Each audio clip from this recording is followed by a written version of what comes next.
dahsyat luar biasa. Mereka tepuk tangan yang meriah buat Allah kita.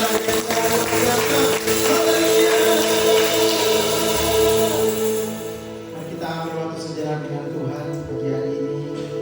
Kita berdoa secara pribadi dengan Tuhan.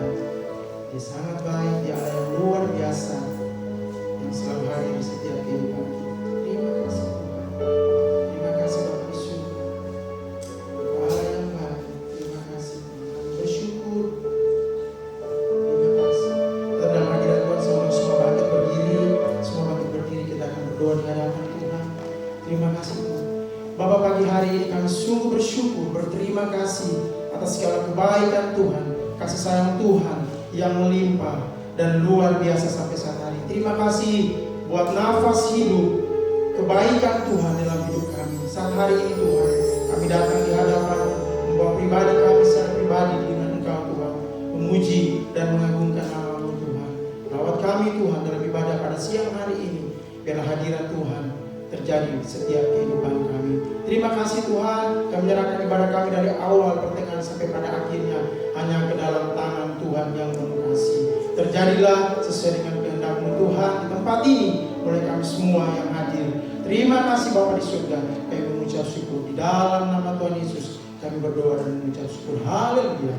Amin. Silakan kembali Bapak Ibu sudah dikasih Tuhan. Terima kasih Bapa. Mari kita makan untuk pujian hormat bagi Allah. Terima kasih Tuhan. Haleluya.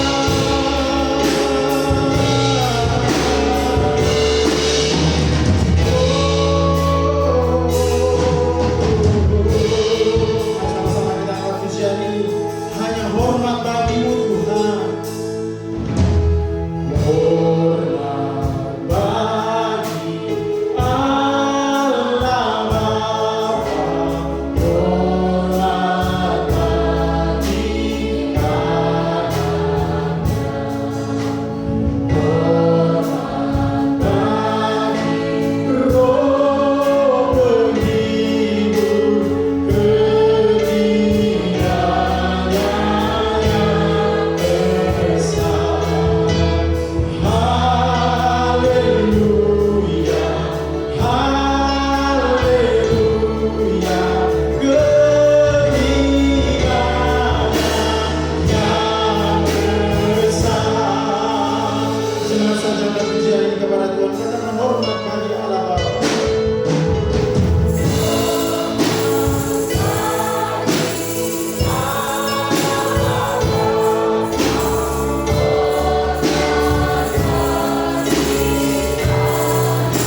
Yang pujian bagimu Tuhan, yang pujian bagimu Tuhan, pujian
siapkan hati kita semua untuk menerima kebenaran firman Tuhan yang akan memberkati setiap kehidupan kita.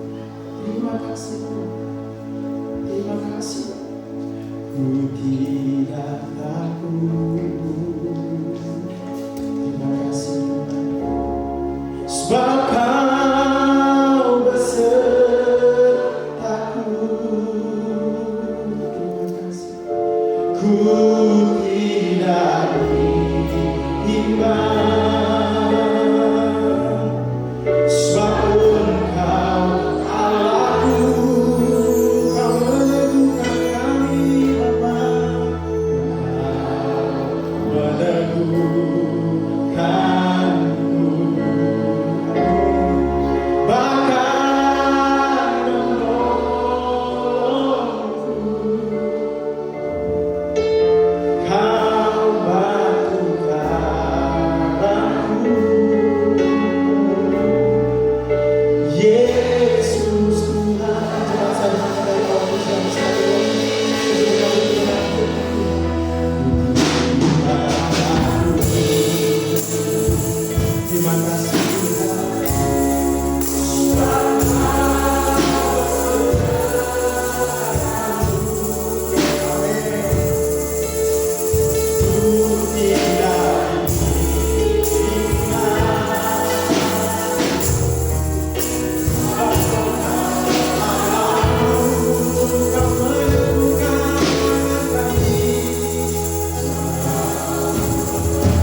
ekspresi penyerahan total bahwa hidupmu ada dalam genggaman tangan Tuhan. Dengan lembut kita angkat dari pujian ini sebagai doa kita, pernyataan kita kepada Tuhan. Yesus, ini kami Tuhan, kami butuh Engkau.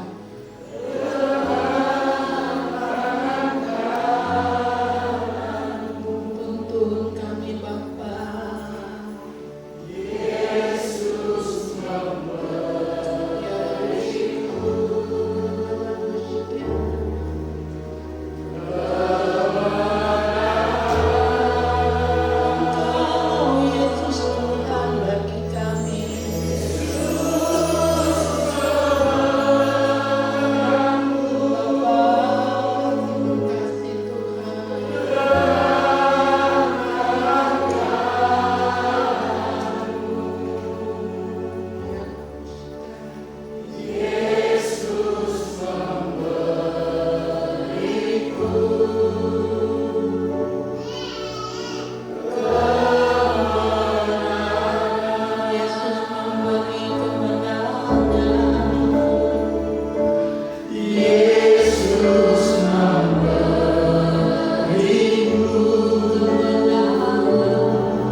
Ibadah kedua ini juga direkam untuk ibadah sore hari lewat YouTube. Biar ketika nanti sore ditayangkan lewat YouTube, program YouTube juga memberkati kekasih-kekasih yang berhalangan datang ke gereja, yang ada di perjalanan dinas di luar dan dimanapun berada, mereka juga boleh diberkati lewat apa yang sekarang kami kerjakan dalam ibadah kedua dalam bentuk rekaman program YouTube nanti sore ditayangkan. Terima kasih Bapak, kami mengucap syukur dalam nama Tuhan Yesus. Haleluya, amin. Maka Bapak Ibu Saudara dulu kembali. Seorang juara sejati bukan berarti dia terus menyabet kejuaraan, juara satu, juara dapat medali emas, begitu ya. Seorang juara sejati bukan tidak pernah kalah, bukan tidak pernah gagal, tetapi dia punya mental tidak pernah menyerah. Ya, itu yang harus dicatat ketika kita mau belajar tentang memiliki mental juara. Saudara harus tanamkan dalam pikiran saudara, seorang juara sejati bukan berarti dia tidak pernah gagal, bukan berarti dia tidak pernah kalah, tapi dia tidak pernah menyerah. Amin. Coba lihat tetangga di sebelah, jangan pernah menyerah. Anda juara sejati. Ya. Jadi kalau suami mulai loyo-loyo, aduh malas ya, masalah banyak ini di kerjaan, jangan pernah menyerah.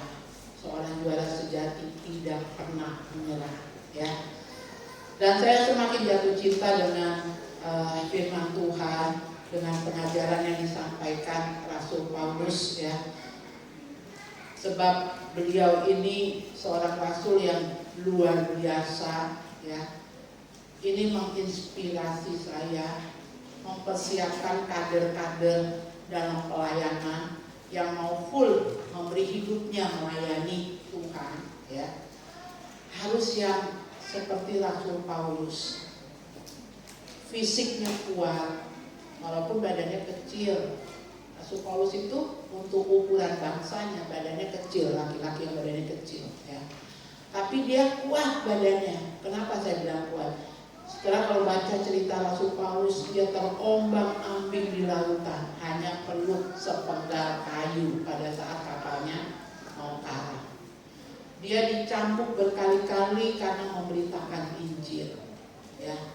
Jadi walaupun kecil, dia kecil cabai rawit kalau kata orang Indonesia, pedis gitu ya. Lalu dia dirampok beberapa kali dalam perjalanan pekabaran Injil ya. Jadi fisiknya kuat, otaknya cerdas, sebab dia adalah murid dari Gamaliel yang lulus kalau orang kuliah zaman sekarang dengan cum laude, berarti dia juga cerdas ya. Dulu saudara, waktu angkatan saya jadi hamba Tuhan ya, kalau orang punya anak 3, ada yang pintar, oh kamu jadi dokter, papa akan cari duit supaya aku bisa jadi dokter. Ya di bawah yang dokter pintar juga gitu ya, oh kamu jadi tukang insinyur, kayak Sidul anak Betawi asli gitu. Terus yang kecil yang bego, kamu jadi pendeta aja ya. Jadi sekolah pendeta itu dulu kebanyakan orang-orang bego gitu, yang udah nggak diterima kuliah di mana. Semoga Richard waktu kuliah bukan karena nggak diterima di tempat kuliah terus masuk sekolah teologi kan? Begitu kan tidak? Nah, ya makanya nggak cocok. Saya nggak pernah mau nyanyi gini. Kerja buat Tuhan selalu manis, biar sonder gaji. Sonder itu bahasa Belanda, tidak ada gaji.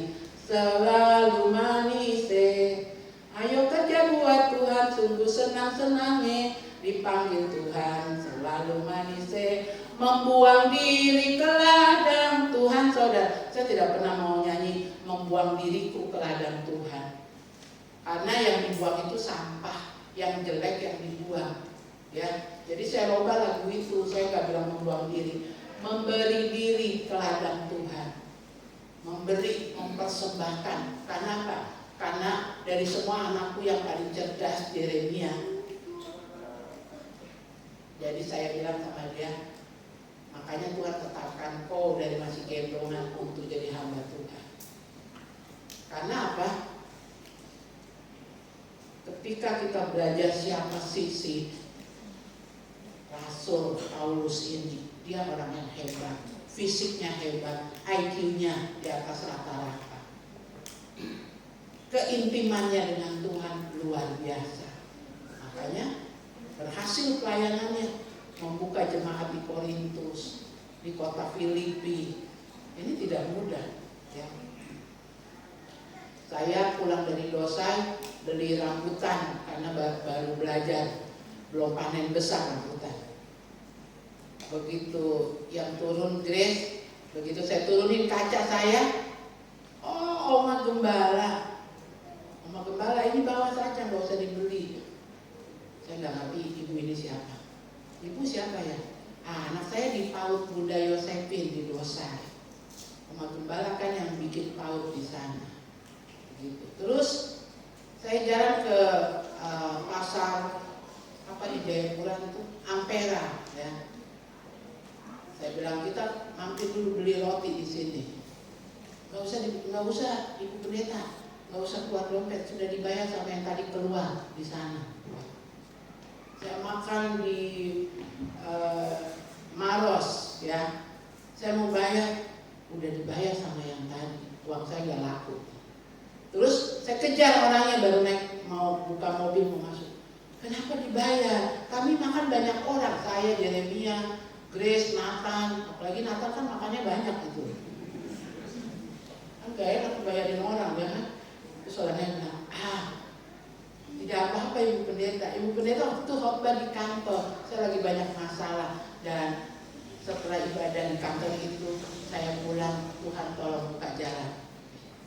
Saya langsung, oh Tuhan, aku pengen kayak Rasul Paulus, jalan ke Korintus, jalan ke Filipi, jalan ke kampung-kampung. Gak usah lah kota dan gak usah seluruh Papua, cukup kota dan kabupaten aja udah banyak kampung yang harus dikunjungi gitu ya. Dan kalau dipakai Tuhan seperti itu, Tuhan, Rasul Paulus itu kan orang, dia bukan makhluk halus kan, ya.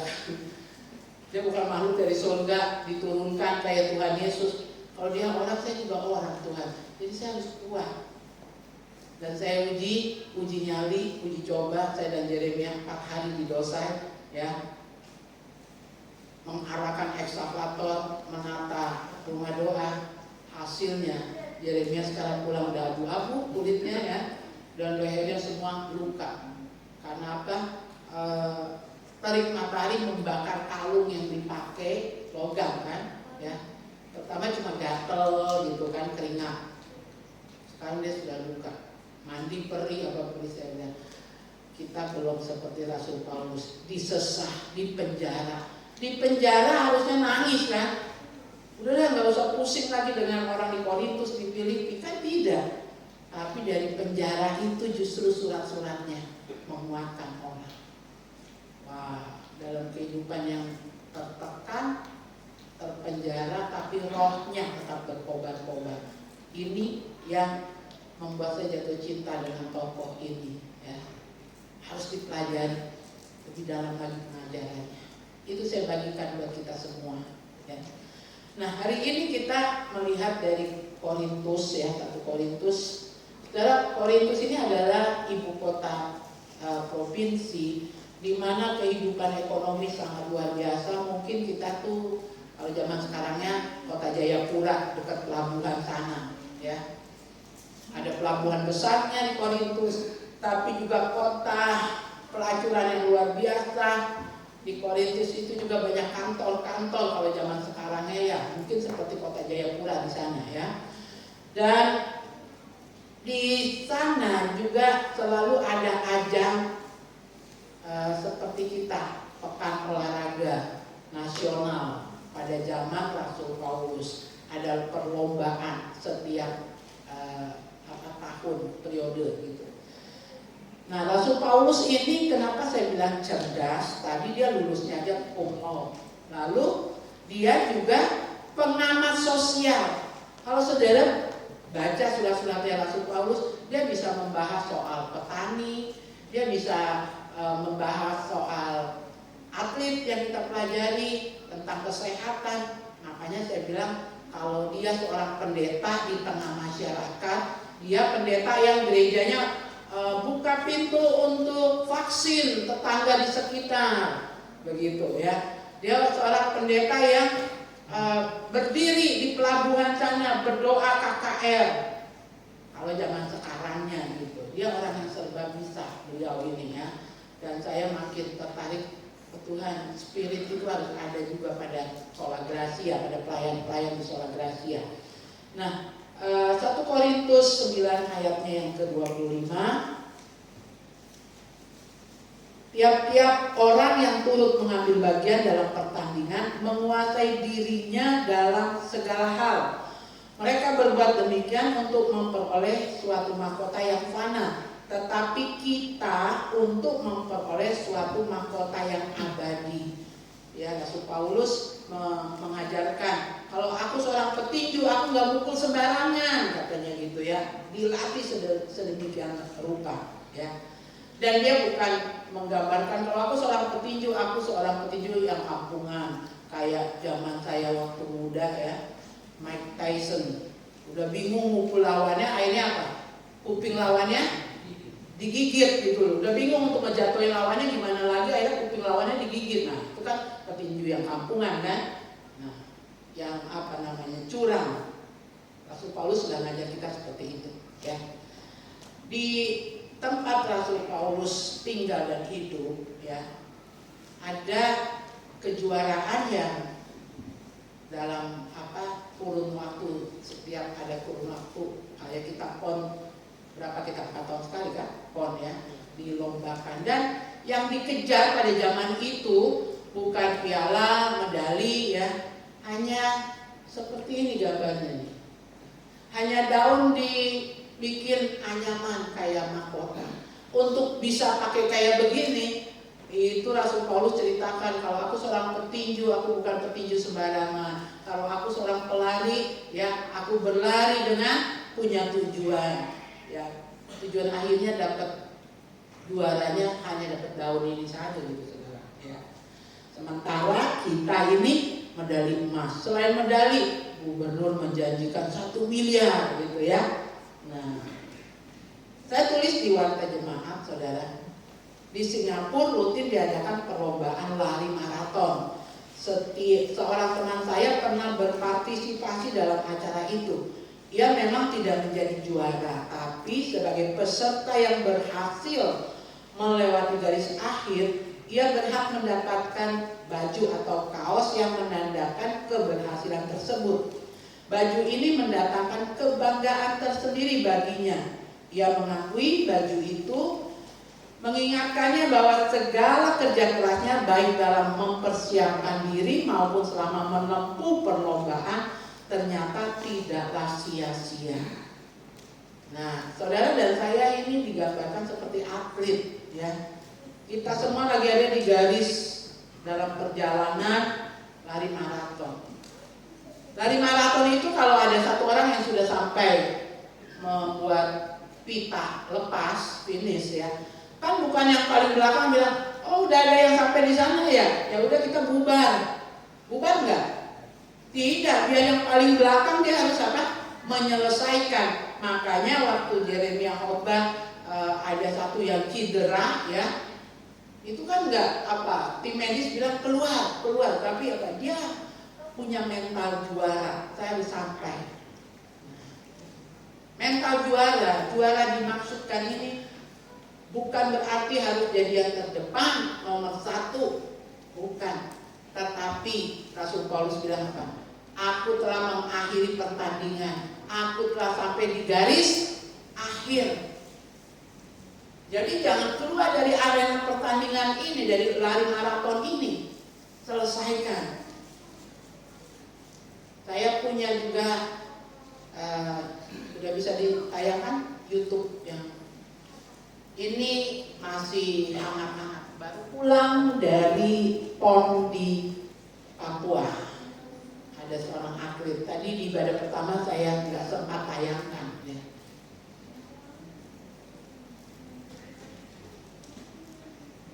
Atlet peraih medali. Kembali bercocok tanam jagung di ladang, membantu orang tua di kampung halamannya di Desa Sumber Agung, Kecamatan Pelumpang, Kabupaten Tuban. Beginilah aktivitas harian yang kembali dilakoni Teuku Tegar Abadi, atlet loncat galah Provinsi Jawa Timur yang meraih medali emas pada ajang PON ke-20 Papua. Putra kedua pasangan Muhammad Mohtar dan Nyak Daeng ini mampu loncat setinggi 5,15 meter dan memecahkan rekor Pekan Olahraga Nasional. Capaian ini mengalahkan rekor sebelumnya yang diraih Nunung Jayadi asal DKI Jakarta setinggi 5,10 meter.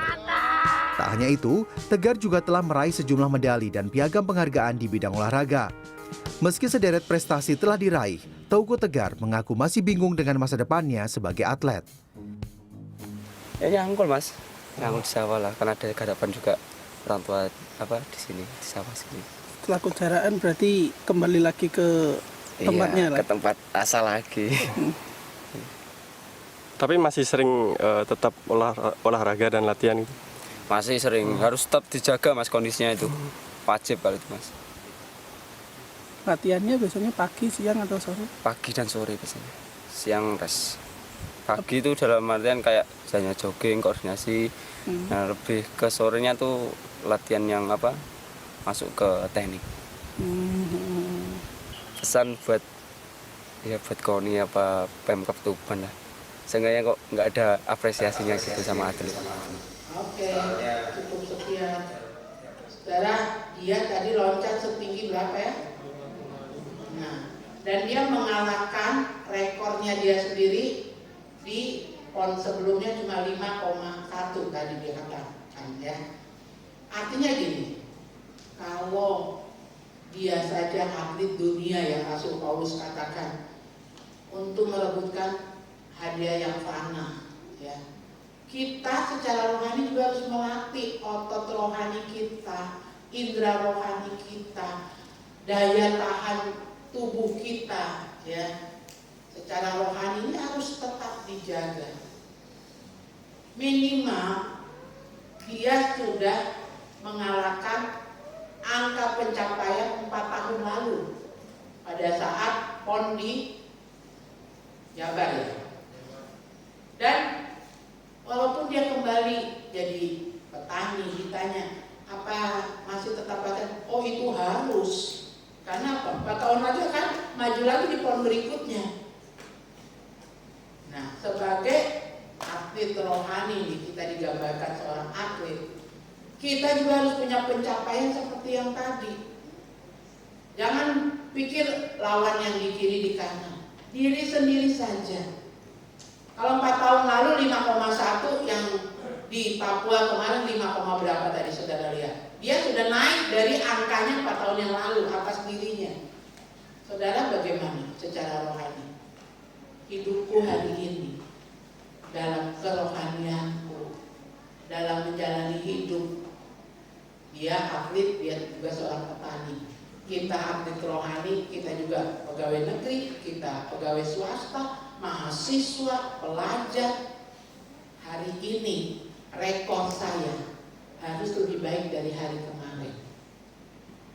Kemarin hidupku gimana? Hari ini harus lebih bagus. Besok harus lebih bagus dari hari ini pencapaiannya. Nah, ini yang harus kita kejar, yang Rasul Paulus ingatkan.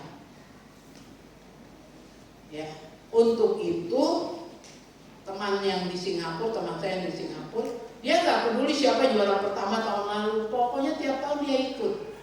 Dan dia tetap bisa sampai di garis finish, garis akhir. Jadi saudara perhatikan, kita punya tujuan akhir, harus finish. Finishnya apa? Kita meninggal dunia atau Tuhan datang di awan-awan. Kalau kita meninggal, anak kita, menantu kalau punya menantu, cucu kalau udah punya cucu, yang meninggal suami, istri, anak, mantu, cucu, nulis di koran cepos besar-besar, telah meninggal dengan sukses. Ada rasa bangga melepas yang mati ini. Kenapa? Ibaratnya atlet, dia udah juara, dia udah menang begitu. Ini yang saudara harus pikirkan ya. Sukses di dalam orang dunia beda dengan kita anak-anak Tuhan. Orang dunia bilang sukses, rumahnya 5. Saya kemarin lihat kesuksesan seseorang ya, seorang pengusaha dari Papua, pulang kampung jadi anggota dewan, bikin bangunan rumah, peletakan batu pertama, bukan batu yang ditaruh tapi coran semen panah, pakai tiang-tiang panjang, lalu maket rumahnya ada dalam bentuk video visual, wow kayak istana. Itu orang bilang sukses. Orang dunia, rumahnya kayak istana, ada kolam renangnya, ada garasi isi mobil di videonya itu kan. Kalau sukses di mata Tuhan itu adalah bagaimana hidup ini berguna bagi orang banyak. Saudara sudah punya dampak belum bagi sekitar? Sehebat-hebatnya orang, sesuksesnya orang, dia tidak dikatakan sukses di pemandangan Tuhan kalau dia hidupnya tidak berguna bagi orang banyak. Ini punya suami yang tak berguna, pemalas, nggak bertanggung jawab. Suami harus jadi berkat buat istri, buat anak, buat keluarga besar, buat tetangga, buat kerukunan dari suku di mana kita tinggal, buat kota di mana kita tinggal. Itu itu baru namanya sukses. Saya lagi ajar cucu saya Gracia, kita kalau ada uang gitu ya, kita kumpul uang logam, uang 1.000, uang 2.000, kita kumpul sampai jadi banyak. Terus kita tukar ke toko fotokopi. Kan fotokopi kan butuh logam sama uang ribuan. Udah dapat 200.000, beli Tego, pokoknya beli snack, masukin di plastik. Waktu kita jalan ke Dosai, waktu kita mau ke Jayapura, ke Gramedia, kita lewat jalan belakang. Kalau ada anak kumpul, berhenti mobil Jeremia, Grace turun kasih teman-teman itu. Dari usia gini saya sudah lagi ajar dia. Kasih, bikin senang orang. Hidup ini harus berguna bagi orang. Saudara nggak dibilang sukses, rumahmu besar, mobilmu 5, tertutup untuk tetangga, tidak pernah ulurkan tangan, itu belum sukses. Itu miskin di mata Tuhan. Hidup hanya memikirkan bagaimana kita punya rumah 1 jadi 2, 2 jadi 3, 3 jadi 4. Rumahnya itu dipakai apa? Nampung orang. Rumahnya itu dipakai apa? Jadi berkat. Ini yang harus kita pelajari. Rumah doa sudah selesai di Dosa, saudara.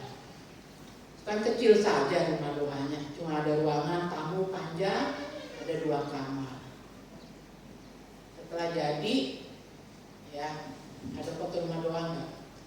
Saya panggil Bapak Ondo Hafid di situ yang sekaligus Bapak Pendeta Calvin yang sekaligus yang menyerahkan rumah itu. Saya bilang, Bapak ini pegang kuncinya. Jam berapa aja Bapak mau masuk silakan.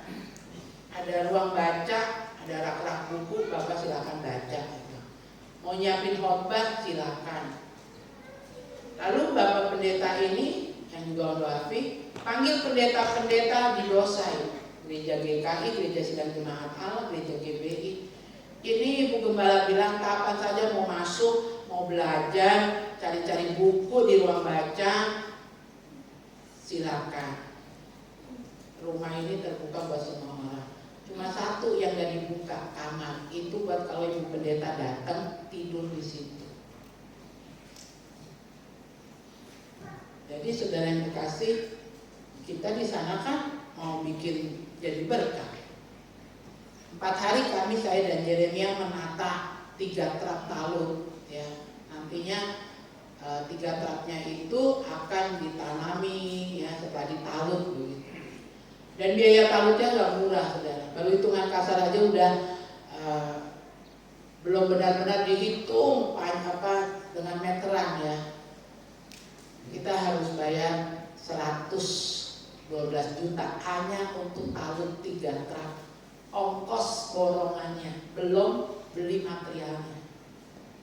Saya hanya bilang gini, kemarin sampai kepanasan, sampai Jeremia kepedisan lehernya ya.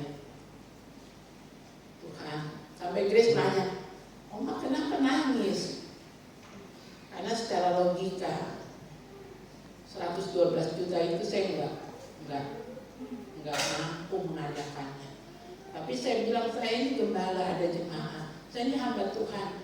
Orang yang melihat saya melayani dengan sungguh-sungguh, mereka juga akan Tuhan pakai, digerakkan untuk kebutuhan-kebutuhan. Buktinya apa?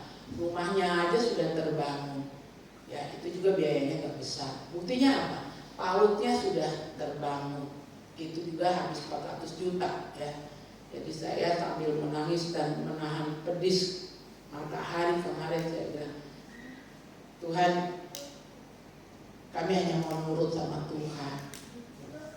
Kami kerjakan yang jadi bagian kami. Ini ada, saya ajar ke Jeremia, saya ajar ke Grace.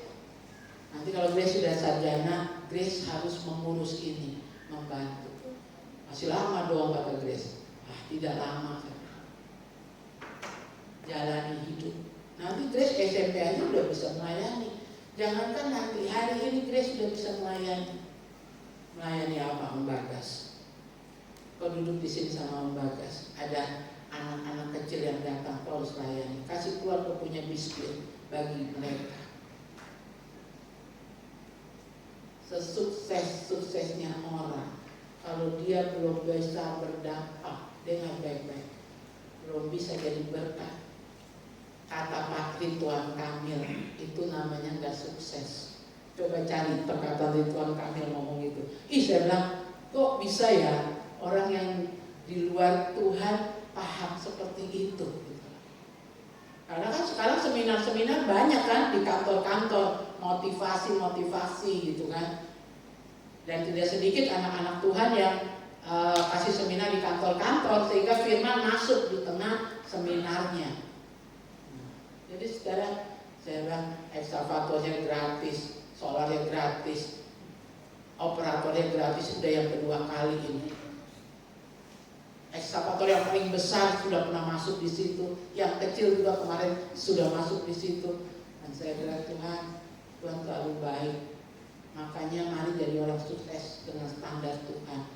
Dan saya bilang dengan Berta dan PAUD di sana, begitu trapnya jadi,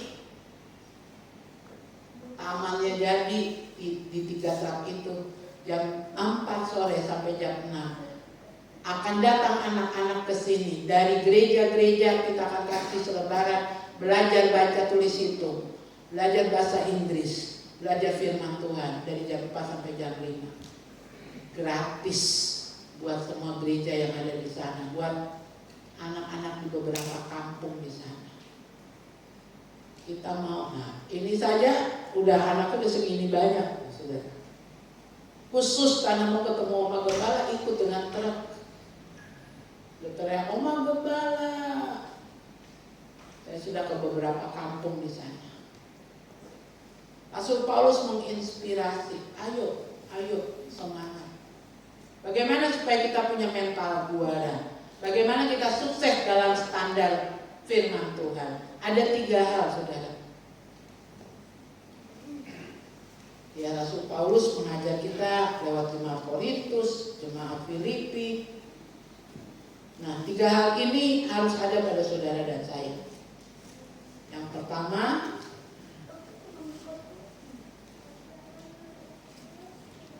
jangan cepat merasa puas. Ya, jangan cepat merasa puas. Ini positif loh ya, bukan negatif. Kalau mau puas, saudara, standar hamba Tuhan gereja Pantekosta ya, datang di satu kota, cari jemaat, cari lokasi tanah, membangun gereja. Ini dari nol, sinode nggak lengkapi. Waktu saya datang ke Papua nggak lengkapi biaya hidup, ditaruh di gereja yang sudah ada. Enggak, cari jiwa sendiri, bangun gereja sendiri, cari makan sendiri, sampai ada gereja. Nah, makanya kalau saudara dengar pendeta Pantekosta, kalau ketemu pertanyaannya gini, melayani di mana? Di Papua. Sudah punya gedung permanen? Oh sudah. Jemaatnya ada berapa? 100, 200, 300. Oh sudah berhasil ya. Selalu standarnya gitu, saudara. Karena bukan seperti gereja Katolik, GKI, dan gereja lain yang sinode ada SK, taruh di sana sudah ada jemaat, ada rumah pastori, ada gedung gereja. Tidak. Kami hanya didoakan, ditanya sebelum didoakan. Setelah puasa 3 hari, Tuhan panggil kemana? Ke Papua. Udah siap? Siap. Lalu ketua sinode, pengurus doakan. Nggak dikasih apa-apa ya. Kalau tergerak sih ada yang kasih ya. Saya waktu diutus gitu ya oleh GBI, sinode GBI, waktu itu Bapak Pendeta Pujo Satoto tanya saya, di sana ada jemaat, mungkin udah ada 2 keluarga, belum. Udah pernah ke Papua? Belum. Ya udah kita bantu. Dia tanya istrinya, Mi, berapa lama kita mau bantu? 7 bulan saja ya. Istrinya orang Tionghoa Kalimantan. 7 bulan saja ya Elizabeth. Setelah itu harus sudah ada jemaat, sudah ada ibadah, dan kamu sudah bisa hidup. Wah, saudara. Saya tuh terima uang ya 700.000 1 bulan. Ada zaman itu besar. Tuhan tolong. 7 bulan saja ini, 7 bulan. Jadi setelah 7 bulan, sudah ada jemaat. Oh sudah 7 bulan, sudah ada ibadah-ibadah. Takut saudara. Ya. Ada target hanya 7 bulan. Dan ya puji Tuhan, terbentuk jemaat sholat Gracia. Ya. Tidak sampai 2 tahun, kita beli tanah, kita bangun gereja pertama. Dan itu harus ibaratnya atlet, ya. Kalau dia atlet angkat berat, rasanya berat, nggak tahu tuh yang berat berapa yang diangkat itu pada waktu itu.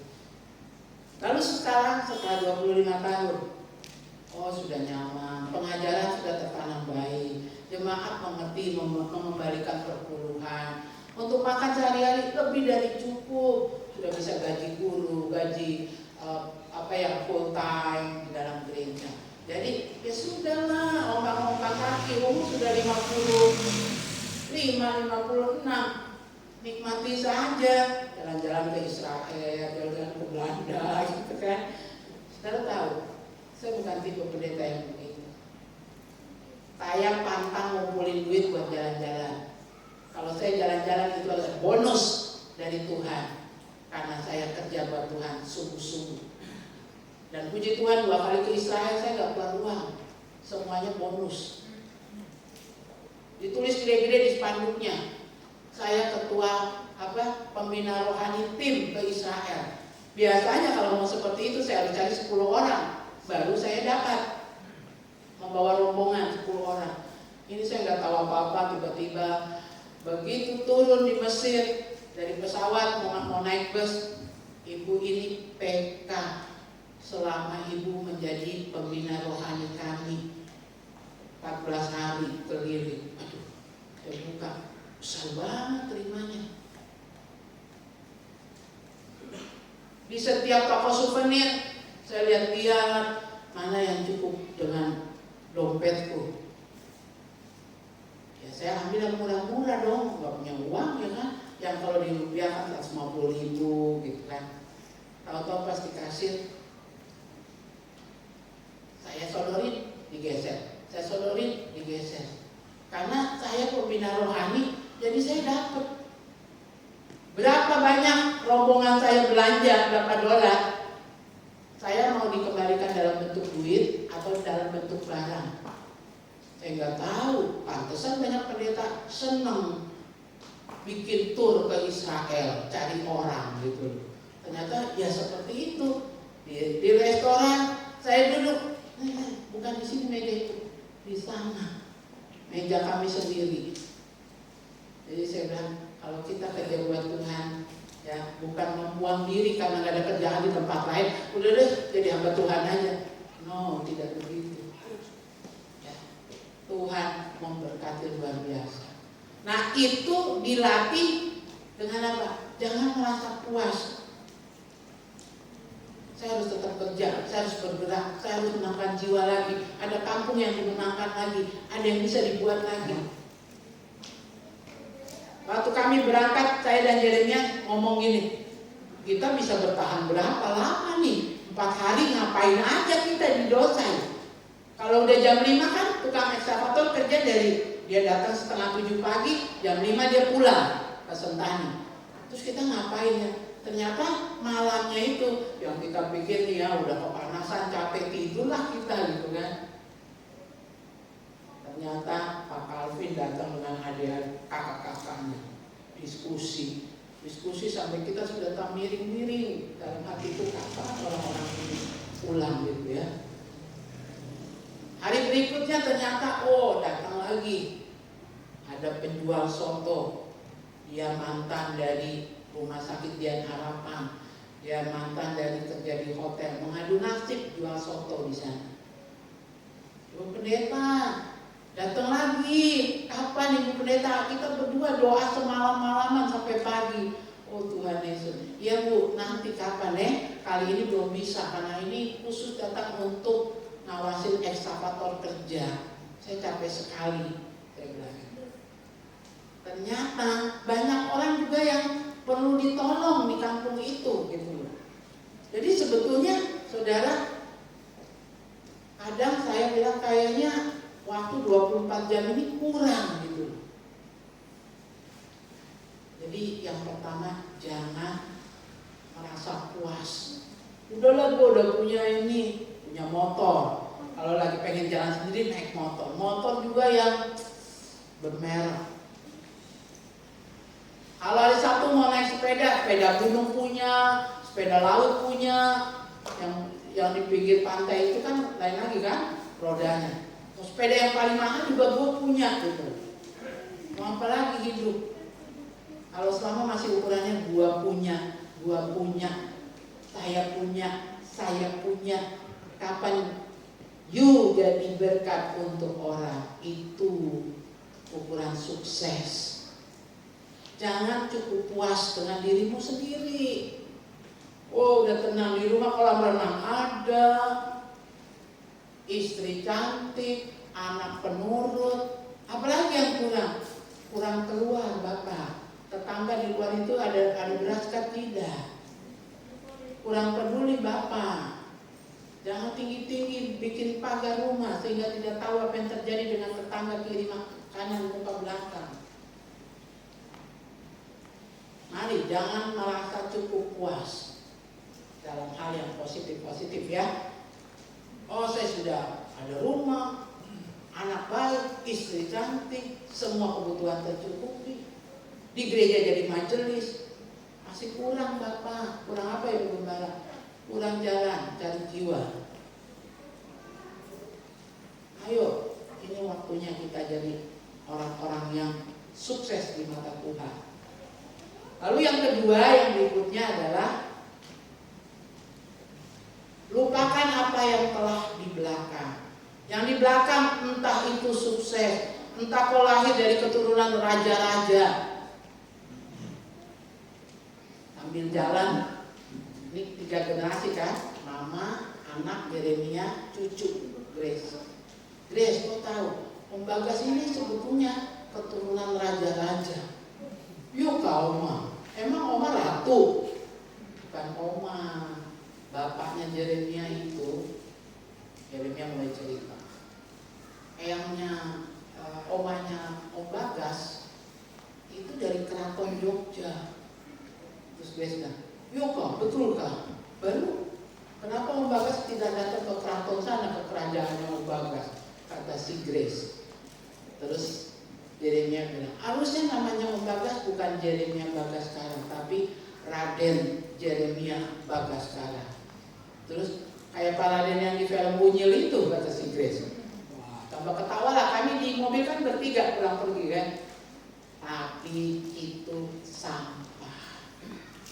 Apalagi kalau yang jelek-jelek yang di belakangnya, jangan diingat-ingat. Yang bagus saja nggak boleh diingat kok. Rasul Paulus bilang yang di belakang itu sampah, dalam bahasa Ibraninya kotoran hewan, sampah yang bau, busuk.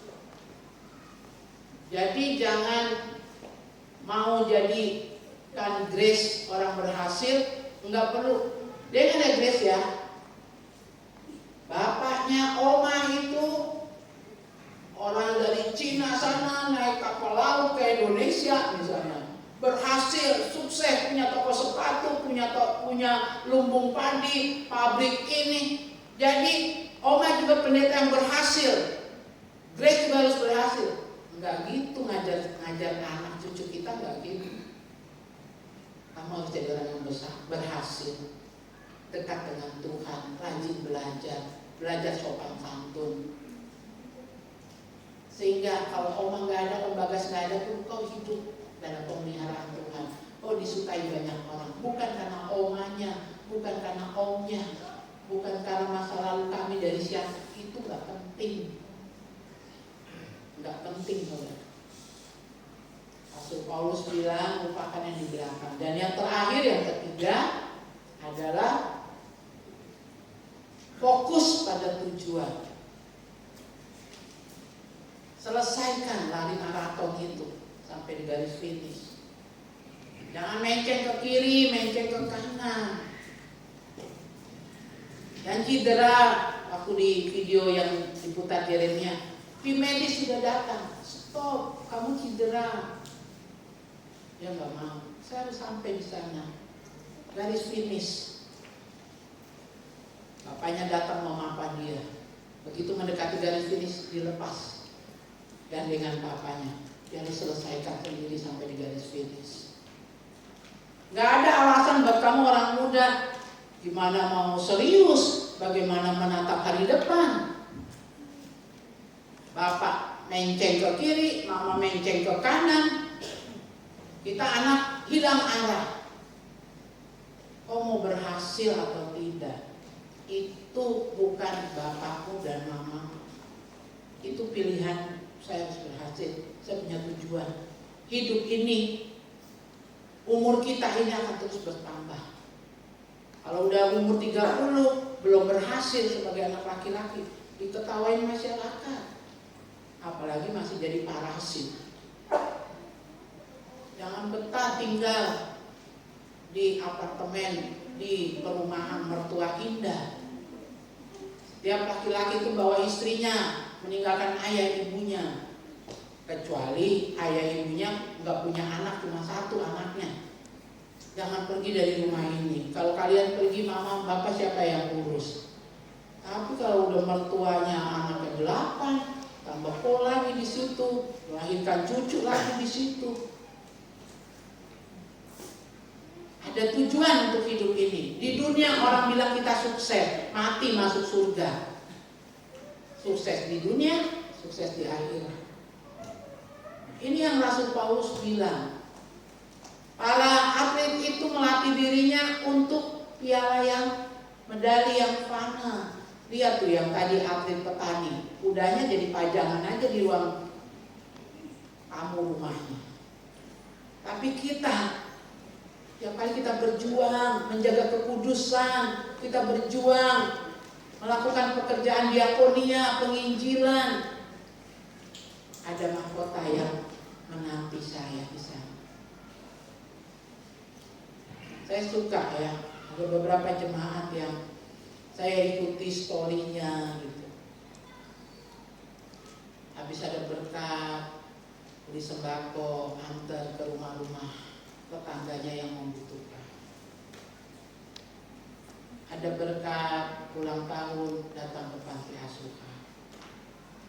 Saya bilang, saya lihat di Facebooknya, di Instagramnya, banyak juga yang dibawa sembako ini. Saya tanya, lagi ada berkat kah? Iya Ibu Gembala, kemarin ada kegiatan. Selain korban syukur dibawa ke gereja, kita berikan sembako karena kita lihat kita punya tanah nih di Arso, kita lihat sekitar tetangga-tetangga dekat tanah kita ini membutuhkan pertolongan. Itu bagus seperti itu. Sesukses-suksesnya orang. Dikatakan sukses adalah ketika dia berguna, bermanfaat bagi banyak orang. Tidak harus saudara memberi pemberian, saudara beri nasihat, beri perhatian, itu juga udah memberi. Jadi 3 hal ini harus ada. Rasul Paulus ajar ke saudara dan saya. Jangan merasa puas. Oh, saya sudah rohani, saya sudah jadi majelis. Bapak baru jadi majelis dalam gereja, Bapak belum kunjungan diakonia, Bapak belum penginjilan. Jangan menoleh ke belakang. Apakah itu kebanggaan atau hal yang memalukan? Hari ini gak ada hubungannya dengan kemarin. Hari ini harus lebih baik. Jangan lihat lagi yang kemarin. Besok harus lebih baik dari hari ini. Minimal pencapaian itu pribadi saja, nggak usah kalahkan dulu. Oh, kita sekarang Papua urutan keempat misalnya ya. Papua nggak urutan pertama, tapi kan kamu juara. Sebab apa? Kemarin lari mungkin cuma 100, makanya di urutan ke-10 waktu di Jabar.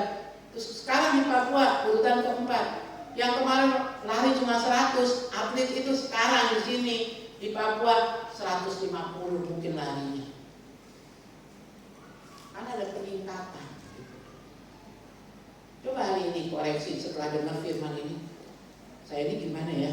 Dari saya waktu bujangan, dari saya menikah tahun pertama, sampai sekarang saya sudah punya anak 2, 3. Hidup saya secara rohani gimana ya? Saya sudah kerjakan belum yang diajarkan Rasul Paulus? Atlet angkat berat itu ya, saya lihat siapa tuh yang di Papua yang perempuan tuh angkat berat ya. Namanya yang latih untuk dia mencapai target ya, setiap tahun berat yang diangkat ditambah, lingkaran apa tuh, lempengan yang ditaruh di kiri kanan yang buat diangkat. Bertambah usia dari anak-anak dia dilatih mamanya sendiri. Kita juga demikian. Tuhan menempa kita lewat masalah di kantor, lewat masalah keluarga, lewat masalah di kerukunan kita, lewat masalah anak di sekolahnya. Itu seperti orang yang angkat berat itu ditambah beban supaya makin kuat otot-otot rohani kita. Jangan keluar dari arena pertandingan. Jangan, lakukan. Targetnya ada. Mahkota tersedia buat kita. Kalau saya membaptis orang, saya bilang ini, sudah selesai baptisan, Tuhan, saya sudah store lagi 5 jiwa yang dibaptis. Dan aku tahu ada mahkota yang lagi dihias. Kalau jalan cerita sampai nguap-nguap layani orang. Saya susah, saya tadinya kerja di sini, itu saya keluar dari rumah sakit, saya kerja di sini. Ya sekarang ini saya belajar di sini, jual soto ayam, jualnya. Saya bilang besok soto ayam saya pesan buat kami makan. Aduh terima kasih Ibu Pendeta, bukan cuma didoain tapi soto ayam saya juga dibeli sama Ibu Pendeta.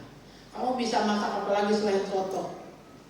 Perkedel, iya soto memang jodohnya mau perkedel. Saya pesen juga buat kami makan besok. Tukang yang makan, saya sekeluarga. Sambil saya nguap lagi.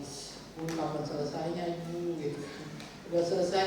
Makasih Bu Pendeta udah bisa sharing, bisa didoakan. Kapan-kapan saya rindu kita dua bisa di sini doa semalam-malaman. Kita doa semalam suntuk.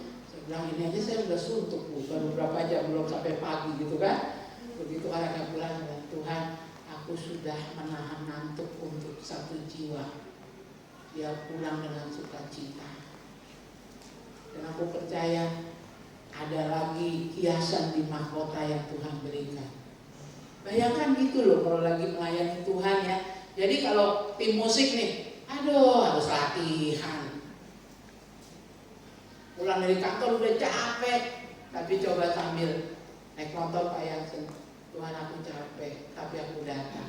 Begitu selesai, ayo Richard matikan semua, habis latihan AC, jalan pulang, kehujanan, sambil hujan, sambil nangis, Tuhan aku tadi capek, tapi aku bisa selesai latihan. Dan aku pulang dalam kehujanan, aku menangis bukan karena sedih, karena aku tahu Tuhan lagi menghias mahkotaku dengan mutiara-mutiara yang indah. Begitu, jangan kemana tuh si Agus? Kenapa dia tidak datang? Ini kan hari latihan. Saya lihat Agus kemarin di infus. Kenapa Agus? Antara sadar dan tidak saya ngantuk-ngantuk kan di doa saya kadang sih kenal nggak bagus, tapi jam tengah malam gitu kan bagus. Oh, ini si Agus, kenapa dia di infus? Karena dia udah duduk di belakang. Tepuk tangan dulu buat Tuhan. Kemenangan terjadi berarti. Maka saya percaya setelah saya khotbah ini, Richard besok datangnya nggak jam 8:30, tapi jam 6:30 dia udah di gereja. Saya kaget, saya belum buka pintu gereja, Richard sudah berdiri. Wah, Cat, kenapa sembunyi? Karena ada tujuan, punya semangat, punya daya juang. Tidak cukup puas. Hari ini harus lebih baik dari hari besok, harus lebih baik dari secara rohani, secara hidup sosial dengan masyarakat. Itu harus terlihat.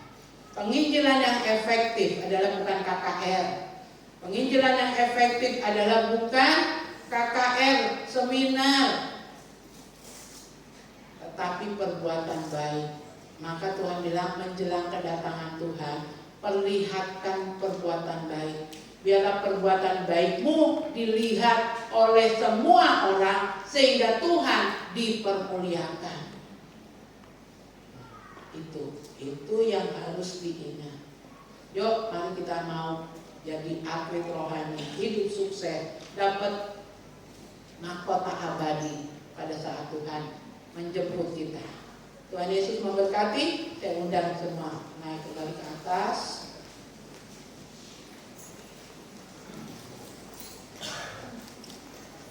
Jangan lupa sampai Tuhan datang tetap jaga iman. Bukan cuma jaga imun, ya. Semua suplemen dibeli banyak-banyak di saat corona. Perusahaan farmasi untung besar. Minum zinc, minum song, minum sang, ya kan?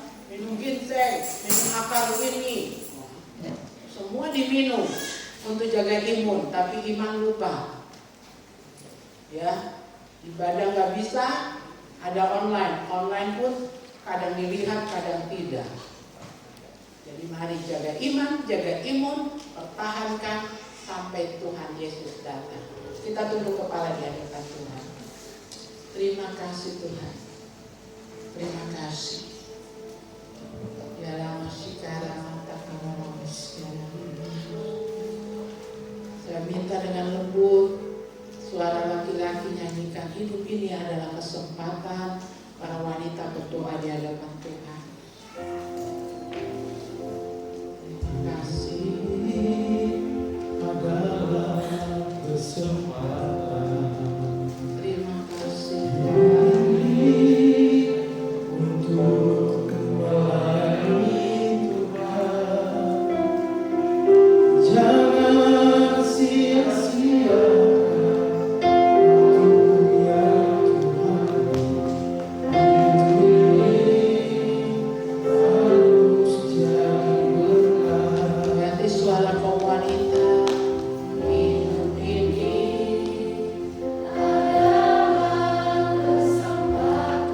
Bapa, kami mau memanfaatkan hidup kami maksimal dalam berbagai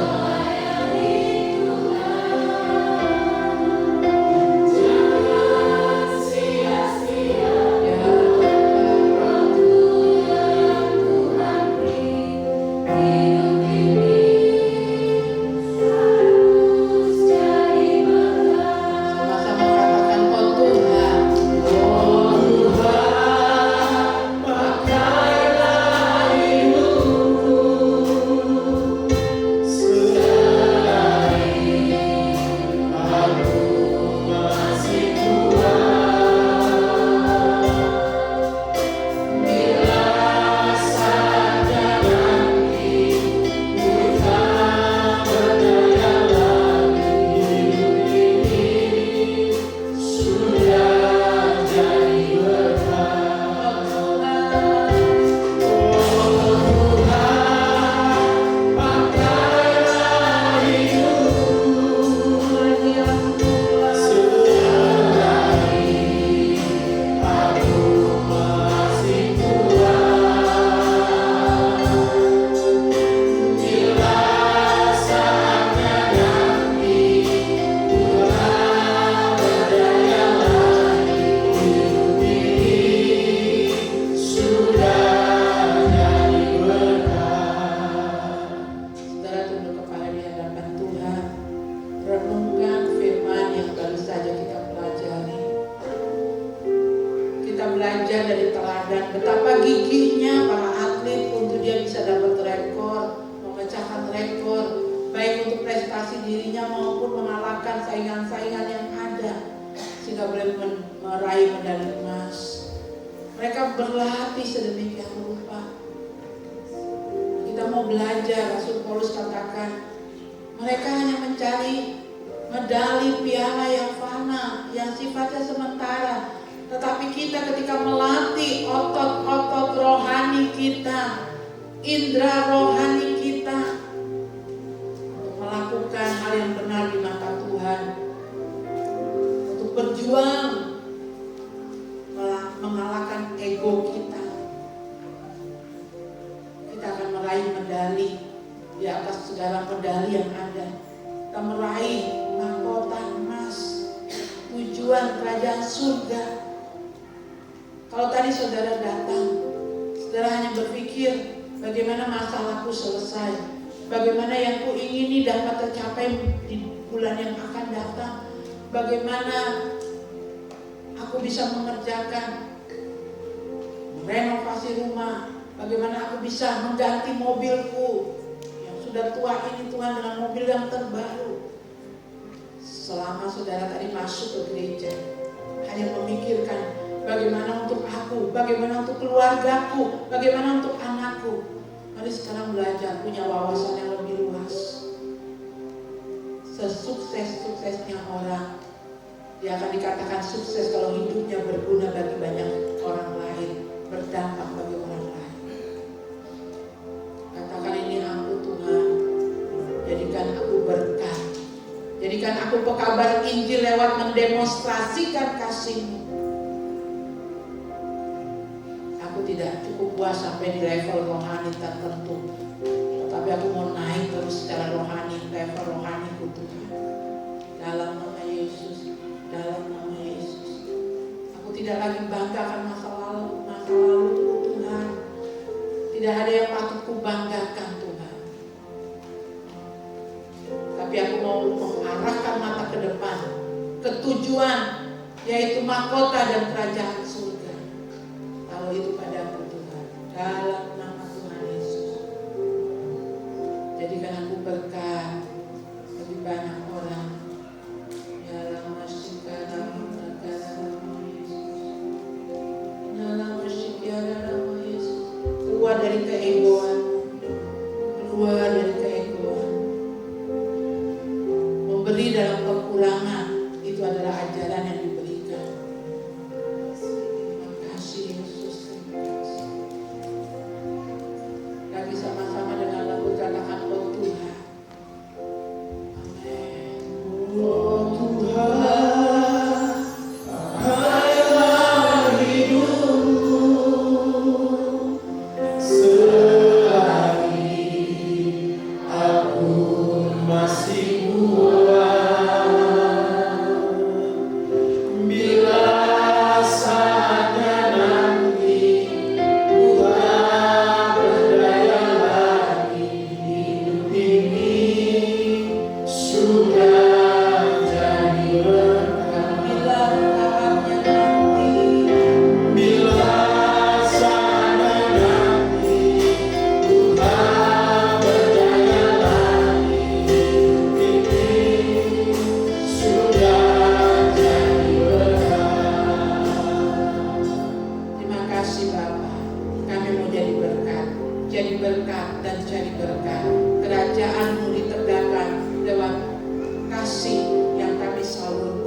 Ternyata Tuhan Yesus sekolah ya. Nah, kita mau belajar hari Sabtu, Tuhan Yesus sekolah. Ingat baik-baik para wanita ya. Lalu sore harinya ada ibadah sekolah minggu jam 5 lewat YouTube. Dan ada ibadah raya minggu menutup bulan Oktober tanggal 31 disertai perjamuan kudus ya. Itu saja pengumuman. Selamat ulang tahun buat yang berulang tahun. Makin sayang Tuhan Yesus, makin takut akan Tuhan, makin diberkati Tuhan. Kita akan memberi persembahan, kita mengangkat pujian.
Terima kasih Bapa, Engkau memberkati semua pelayan baik di ibadah pertama, ibadah yang kedua, juga sebentar Tuhan pada selesai ibadah kedua ini untuk memproses hasil rekaman dimasukkan dalam program YouTube untuk kekasih-kekasih di rumah yang tidak bisa hadir ibadah jam 5 sore bisa melihat dan bisa beribadah lewat program YouTube.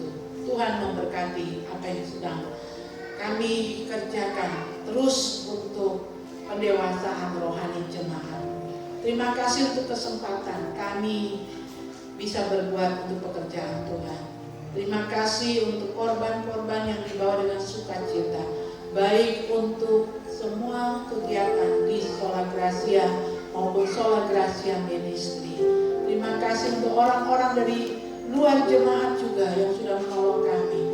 Untuk Bapak Andi yang sudah meminjamkan kami ekskavator, membayar operatornya, membeli bahan bakarnya. Tuhan kembalikan berkat dalam kehidupan dan juga dalam perusahaannya. Terima kasih Bapak untuk anak-anak Tuhan di luar jemaat yang juga berkorban mendukung untuk Putali, juga untuk Ridosai. Tuhan memperhitungkan berlipat kali ganda kasih-Mu atas mereka. Pada akhirnya kami mengucap syukur juga Tuhan buat kasih anugerah-Mu kota ini ada dalam perlindungan Tuhan. Terima kasih untuk Provinsi Papua, untuk penyelenggaraan PON. Terima kasih Tuhan. Kami juga berdoa Bapa di surga untuk Bapak Gubernur, kesehatan yang Kau jaga lindungi, berikan kekuatan, kesembuhan yang maksimal Tuhan, sehingga hamba-Mu bisa bergerak lebih leluasa lagi dalam pemerintahan, dalam mengatur segala sesuatunya bagi Provinsi Papua. Kami berdoa juga Bapak untuk Bapak Presiden, Wakil Presiden, Kabinet Menteri, bangsa kami Indonesia, untuk Sinode Gereja Bethel Indonesia, biar kami ikut membangun secara kerohanian, membangun bangsa ini menjadi bangsa yang takut akan Tuhan, menjangkau kampung-kampung yang harus dijamah oleh Injil, dan lewat Injil kemajuan terbuka, pemahaman-pemahaman, hal-hal yang baru juga boleh masuk lewat hamba-hamba Tuhan yang memberitakan Injil di kampung-kampung, baik di lembah, di pesisir, pantai, di pegunungan, dimanapun mereka berada. Terima kasih Bapa di dalam surga, dan kekasih-kekasih yang ada di rumah. Kalau mereka sakit, Tuhan beri kesembuhan. Kalau sedang melakukan perjalanan dinas, Tuhan menyertai. Juga kami berdoa Tuhan untuk Ibu Ayomi yang mengantar anak kekasih kuliah, Tuhan Engkau juga menyertai. Kami berdoa juga Bapa di surga untuk teman-teman kami yang saat ini sedang bergerak dalam bentuk tim memberi penyuluhan kesehatan, turun ke kampung-kampung, kembali melihat kondisi pasien-pasien COVID di kampung-kampung. Biarlah Tuhan setiap kampung yang ada di Papua, bahkan di kota kami Jayapura, semua ada dalam zona yang aman. Kami percaya angka COVID ini akan terus Tuhan angkat sampai bersih total. Kami minta pertolongan-Mu Bapa. Mari saudara kita pulang bawa berkat dari ibadah ini. Biarlah kasih anugerah Allah Bapa, kasih Tuhan Yesus Kristus dalam persekutuan Roh Kudus-Nya turun atas kita, melimpah atas kita semua, membawa kita menjadi orang-orang yang kuat dan berkemenangan, dari satu tanda heran kepada tanda heran lainnya, dari hari ini sampai Maranatha. Kita angkat pujian Kau Allah yang